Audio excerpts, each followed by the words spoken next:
भारत का इतिहास सदियों से उतार चढ़ाव से भरा रहा है। इसमें एक अध्ययन ऐसा भी है जिसने देश की धार्मिक और सांस्कृतिक विरासत पर गहरा असर डाला है। हम बात कर रहे हैं मुगल शासकों द्वारा मंदिरों को तोड़ने की। यह एक ऐसा विवाद वाला विषय है जिसके पीछे कई जटिल कारण थे। इतिहासकारों और उपलब्ध साक्ष्यों के अनुसार मुगल शासकों के मंदिर तोड़ने के पीछे केवल एक कारण नहीं था। इसके मुख्य रूप से 3 प्रमुख उद्देश्य माने जाते हैं। पहला उद्देश्य धार्मिक और वैचारिक कारण।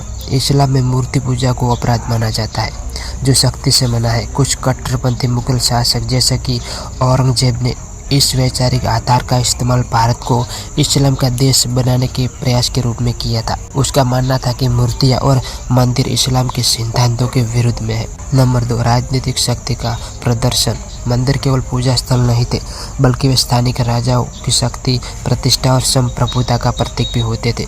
किसी राजा को हराने के बाद उसके शाही मंदिर को तोड़ना मुगल शासकों के लिए अपनी जीत और सर्वोच्चता को स्थापित करने का एक तरीका था। काशी विश्वनाथ और मथुरा के मंदिर का विध्वंस इसी राजनीति का हिस्सा था, जहां विरोधी शासकों के केंद्र को नष्ट किया गया।